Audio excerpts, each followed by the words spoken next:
Hi everyone, good evening. My name is Saurabh and welcome to Arjuna Academy. And यार यहाँ पर हम लोग क्या चीज़ें कवर करने वाले हैं. So right now we are focusing on boards and foundation. तो मैं तुमको बोर्ड्स एंड फाउंडेशन से रिलेटेड सारी चीज़ें पढ़ाऊँगा, प्रिपेयर कराऊँगा. And then once we are done with these things, ये जो दो चीज़ें जब हम लोग को इन दोनों चीज़ों के ऊपर कमांड आ जाएगी, then will focus on JEE and NEET things. Okay, तो हम इन दोनों एग्जाम्स के लिए भी प्रिपेयर करेंगे. सो स्टेप बाय स्टेप होगा सब चीज़. Okay, let's focus. तो कल हम लोग ने एक टॉपिक को समझने की कोशिश की थी. That topic was gravitation. Let's try to understand कि हम लोग ने जो टॉपिक है दैट इज ग्रेविटेशन. ग्रेविटेशन के अंदर में हम लोग ने लिखा था कि यूनिवर्सल लॉ ऑफ ग्रेविटेशन. हम लोग ने एक इक्वेशन ढूंढी थी यहाँ पे and that equation was F is equals to capital G into M1 into M2 upon में क्या था R स्क्वायर. तो दिस इज द इक्वेशन जो कि हम लोग ने यार यहाँ पे समझा था. यहाँ पे ये इक्वेशन को हम लोग ने जानने की कोशिश की थी और हम लोग ने एक चीज़ समझा था कि दो ऑब्जेक्ट्स हमेशा एक दूसरे को अट्रैक्ट कर रहे होंगे एक पर्टिकुलर फोर्स के साथ, और ये फोर्स जो होगा वो इक्वल होगा किस चीज़ के, लाइक वो डायरेक्टली प्रोपोर्शनल होगा किस चीज़ के, या product of their masses and inversely proportional to the square of the distance between them. तो भाई यही चीज़ है. Now let's try to understand कि इसके आगे हम लोग को कैसे बढ़ना है.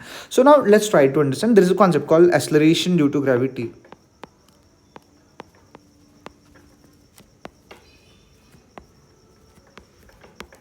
What exactly is this thing acceleration due to gravity. कि भाई एक्सेलरेशन तो है लेकिन किसकी वजह से एक्सेलरेशन हो रहा है? ग्रेविटी की वजह से हो रहा है. Now let's try to understand कि भाई देखो यार यहाँ पे जो है ये एक ऑब्जेक्ट है. मान के चलो एक बिल्डिंग है, एक बड़ी सी बिल्डिंग है. एक बड़ी सी बिल्डिंग के ऊपर मैं खड़ा हूँ यहाँ पे, है ना. और ये बड़ी सी बिल्डिंग के ऊपर मैंने क्या करके रखा है, एक बॉल को होल्ड करके रखा है और ये बॉल जो है धीरे धीरे धीरे धीरे क्या होएगा, नीचे आएगा. And then let's say this is point A and this is point B. तो अब एक चीज़ समझने की कोशिश करो कि यार मैंने बॉल को A पॉइंट पर होल्ड करके रखा है. अब ये जो बॉल जो है उसका वेलोसिटी कितना है, उसका स्पीड कितना, ऑब्वियस बात है उसका u क्या है, जीरो है. उसकी इनिशियल वेलोसिटी जीरो है.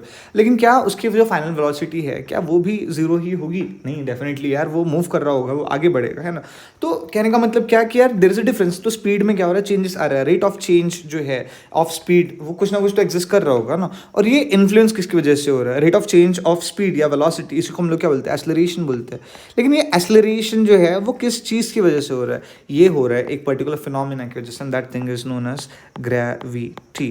तो यार यहाँ पर जो है मैग्नेटिक फील्ड्स है जो लाइक अर्थ के सेंटर में जो है कुछ मिनरल्स है जो जिनके पास क्या है, एक पोलारिटी है. एंड देन वो कुछ फील्ड जनरेट कर रहे होते हैं, कुछ फोर्स ऑफ अट्रैक्शन जनरेट कर रहे होते हैं. एंड देन वो हर चीज़ को अट्रैक्ट कर रही होती है अपने तरफ, है ना. सो इसी चीज़ को हम लोग क्या बोलते हैं, ग्रेविटी. सो नाउ ये जो एक्सेलरेशन जो हो रहा है, जो स्पीड के अंदर में चेंजेस आ रहे हैं, वेलोसिटी के अंदर जो चेंजेस आ रहे हैं, वो किसकी वजह से आ रहे हैं? वो आ रहे हैं ग्रेविटी की वजह से. एंड देन इसी चीज़ को शास्त्रों में कहा गया है acceleration due to gravity. Now acceleration due to gravity जो हम इसको डिनोट कैसे करते हैं, how on earth do we denote this thing. तो we denote acceleration due to gravity with the help of small g.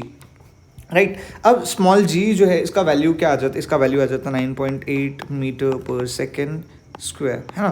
तो ये इसका वैल्यू आ जाता है. Now let's try to understand कि भैया इसको हम लोग इसका फॉर्मूला क्या बनेगा. That's also question. So let's just try to understand. Let's look at this. अब इसका जो फॉर्मूला जो है, what will be the formula. Formula is कि यार देखो यहाँ पे मेरे को पता है F is equals to capital G M1 M2 upon में क्या था, R स्क्वायर. राइट. तो हम लोग ने ये फॉर्मूला पढ़ा था. अब हमको इस फॉर्मूले के साथ जो है चीज़ों को क्या करना पड़ेगा, थोड़ा सा मिक्सर मैच करना पड़ेगा. सो नाउ हम सबको पता है कि भाई force is equals to mass into acceleration.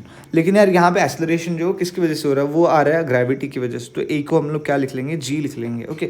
तो then we get this formula F is equals to mass into acceleration. तो इसको मैं 1 दे देता हूँ, इसको मैं क्या दे देता हूँ, 2 दे देता हूँ. लेट्स ट्राई टू अंडरस्टैंड कि मैंने यहाँ पे क्या कर दिया, इसको मैंने सिर्फ यहाँ पे पुट कर दिया, पुटिंग 2 in 1. तो मैंने मेरे को यहाँ पे क्या मिला, mg is equals to G into M2 upon में क्या ले लिया मैंने, R square. So again this things are quite simple. And then मैंने दोनों साइड के M को क्या कर लिया, यहाँ पे कैंसिल आउट कर दिया. So then I get this formula G is equals to G into M upon में क्या था, R square. So this becomes my equation कि मेरे को एक्सेलरेशन ड्यू टू ग्रेविटी जो है उसका एक फॉर्मूला मिला. एंड देन मेरे को एक और चीज़ देखने को मिलती है यहाँ पे क्या कि भाई मैं आपको ये भी सिखाऊंगा, ये भी बताऊंगा कि भाई acceleration due to gravity at earth जो है हम लोग उसको कैसे कैलकुलेट कर रहे होते हैं। Will get back to that, don't worry, okay, करेंगे हम लोग इस चीज़ को कल। लेकिन यार अब यहाँ पे एक चीज़ समझो भाई कि इसका यूनिट कैसे आएगा, है ना। तो इसका यूनिट ऑब्वियस बात है, भले ही एक्सेलरेशन ड्यू टू ग्रेविटी की वजह से हो रहा है, लेकिन यार at the end of the day है तो एक्सेलरेशन का यूनिट क्या होता है, यूनिट होता है मीटर पर सेकेंड स्क्वायर। तो अगेन यहाँ पर भी वही चीज़ रहेगी, एक्सेलरेशन ड्यू टू ग्रेविटी का यूनिट क्या आ जाएगा, मीटर पर सेकेंड स्क्वायर। आई होप यहाँ तक की कहानी क्लियर है। अगर यहाँ तक समझ में आई तो let's go ahead and let's look at some other things ना। अब यार यहाँ पे एक और चीज़ है जिसको हम लोग थोड़ा समझने की कोशिश करते हैं, थोड़ा उल्टा पुल्टा हो रहा है बट समझ लो, चलो ध्यान दो। तो यार एक्सेलरेशन ड्यू टू ग्रेविटी जो है ये एक अमेजिंग कॉन्सेप्ट है। एंड अब हम लोग समझने की कोशिश करते हैं एक और दूसरी चीज़, दैट इज़ फ्री फॉल। तो व्हाट इज़ फ्री फॉल, इसको समझने की कोशिश करो, बताओ मुझे फ्री फॉल क्या होता है। तो मान के चलो अगर मैं कोई ऑब्जेक्ट को सस्पेंड कर देता हूँ directly under the influence of gravity, बीच में एयर रेजिस्टेंस वगैरह सब कुछ मैंने क्या कर दिया, गायब कर दिया। जैसे मान के चलो मैं क्या कर गया, एक टावर पे चढ़ गया, एक बहुत बड़ा सा टावर था, मैं इस टावर के ऊपर चढ़ चुका हूँ, ओके। सो नाउ मैं इस टावर पर खड़ा हूँ and then just try to understand कि मेरे हाथ में क्या है, दो ऑब्जेक्ट्स हैं, एक मेटल बॉल है और दूसरा क्या है, मेरे पास एक कॉटन का बॉल है, और दोनों का जो मास जो है वो 1 kg है। लेट्स से चलो इसका मैं 2 kg लिख लेता हूँ, ओके, और ये इसका मैं लिख लेता हूँ 1 kg, है ना। अब सवाल ये है, बहुत ही क्लासिकल काइंड ऑफ क्वेश्चन है, बचपन से सुनते आ रहे हैं कि भाई यहाँ पे 2 kg और यहाँ पे 1 kg है। अब सोचो ये जो ऑब्जेक्ट जो है ये 2 kg वाला और 1 kg वाला, इन दोनों में से पहले धरती पर, यानी point this is point A and this is point B, अब ये पॉइंट बी पे सबसे पहले कौन सा ऑब्जेक्ट आएगा, that's a question. Now most of you will say कि भाई ये जो सेकंड वाला जो ऑब्जेक्ट जो है ये ज़्यादा जल्दी आएगा, यानी 2 kg वाला जो ऑब्जेक्ट है वो ज़्यादा जल्दी आएगा क्योंकि वो भारी होता है। बट एक्चुअली में मेरे दोस्त ऐसा नहीं होता है। क्यों नहीं होता है, समझने की कोशिश करो।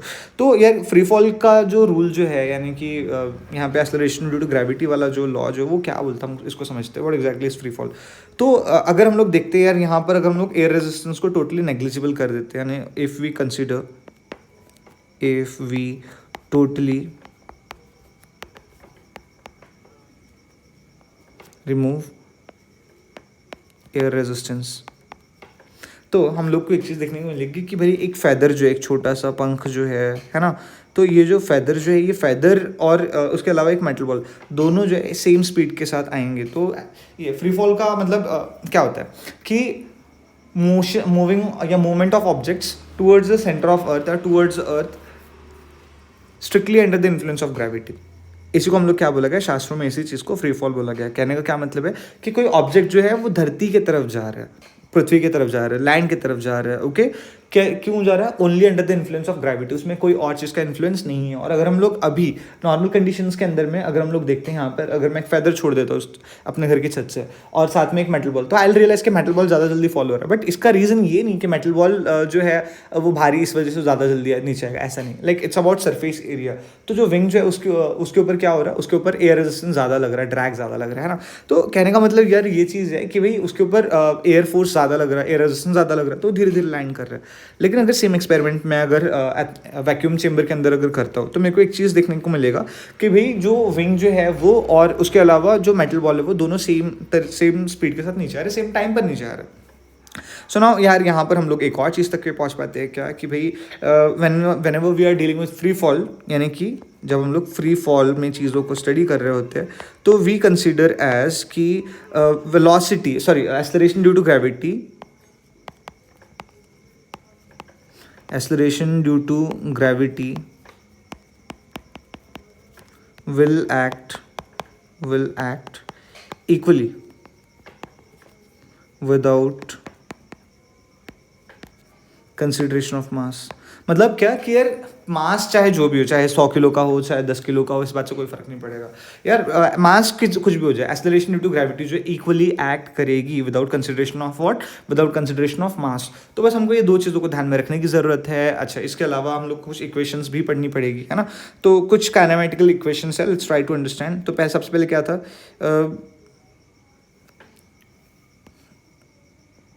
v is equals to u plus a t, है ना। तो ये फर्स्ट इक्वेशन थी। तो यहाँ पे जहाँ जहाँ a है, a को हम लोग कैसे रिप्लेस कर लेंगे, g से रिप्लेस कर लेंगे, s को कैसे रिप्लेस कर लेंगे, h के साथ रिप्लेस कर लेंगे, है ना। चलो देखते हैं। सेकंड इक्वेशन क्या था, s is equals to u t plus 1/2 a t square, तो अगेन देन यहाँ पे ए की जगह क्या आ जाएगा जी टी, क्योंकि फ्री फॉल में हो रहा है और एक्सेलरेशन किसकी वजह से हो रहा है, ग्रेविटी की वजह से हो रहा है. So this become second equation and then एक और चीज़ आ जाता है, v square is equals to u square plus 2as.